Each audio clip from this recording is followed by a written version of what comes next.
নমস্কার বন্ধুরা, আজকে বানাচ্ছি সুজি দিয়ে আপ্পে। এই সুজি একটা খুব লাইট ওয়েট আর খুব সুন্দর আর তাড়াতাড়িভাবে ডাইজেস্ট হয়ে যাওয়া একটা উপাদান। এই সুজিটা যদি রোজ আমরা ব্রেকফাস্টে বা টিফিনে যদি আমাদের লিস্টে রাখি তাহলে সেটা শরীরের জন্য খুব উপকারী হয়। আমি এখানে 2 কাপ মতো সুজি, তার সাথে প্রায় ভরা ভরা 1 কাপ টক দই দিয়ে দিচ্ছি। ভালো করে এটা একটু জলের সহযোগে একটা পেস্ট বানিয়ে নেব। এই পেস্টটার মধ্যে এক্ষুনি খুব বেশি পরিমাণে জল দেব না, ঠিক এরকম থিকনেসে জল দিয়ে ঢেকে রেখে দেব। এরপর ফ্রাইং প্যানে আমি নিয়ে নিচ্ছি একটু তেল, তার মধ্যে আমি সর্ষে আর কারি পাতা ফোড়নে দিয়ে দিচ্ছি। একটু ভাজা ভাজা হলেই তাতে ক্যাপসিকাম, পেঁয়াজ কুচি, লবণ সহযোগে নাড়াচাড়া করতে থাকব। একটু ভাজা ভাজা হলেই এতে আমি দিয়ে দিচ্ছি গ্রেট করা পনির।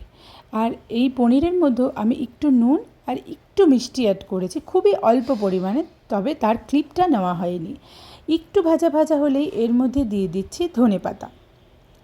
এই ধনেপাতা দিয়ে নাড়াচাড়া করে আমি এই যে সম্পূর্ণ ভাজা ভাজা করে রাখা সবজিটা, এটা সুজির ব্যাটারে ঢেলে দেব।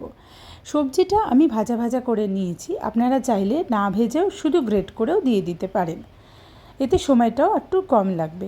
তারপর অল্প অল্প করে জল দিয়ে একটা, না জলের মতো পাতলা না খুব ঘন, একটা মিডিয়াম থিকনেসে একটা ব্যাটার তৈরি করব।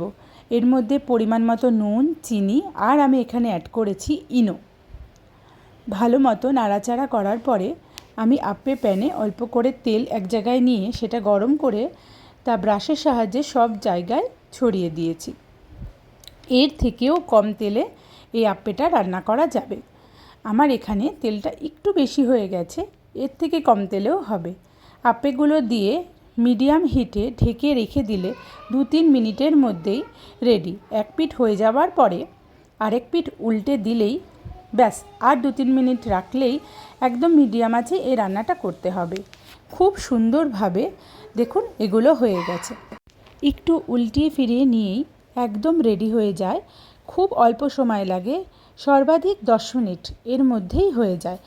আর এখানে যেহেতু অনেকটা পরিমাণে ভেজিটেবলস, পনির আছে, তাই প্রচুর পরিমাণে প্রোটিন, ফাইবারও এখানে অ্যাড হয়ে গেছে। তাই এটিকে যদি আমরা ব্রেকফাস্ট বা টিফিনে রাখতে পারি খুব ভালো হয়। দেখুন কি সুন্দর, ভিতরটাও একদম রেডি হয়ে গেছে। আপনারা বাড়িতে অবশ্যই এটা তৈরি করবেন আর আমাকে কিন্তু কমেন্টে অবশ্যই জানাবেন কেমন হলো।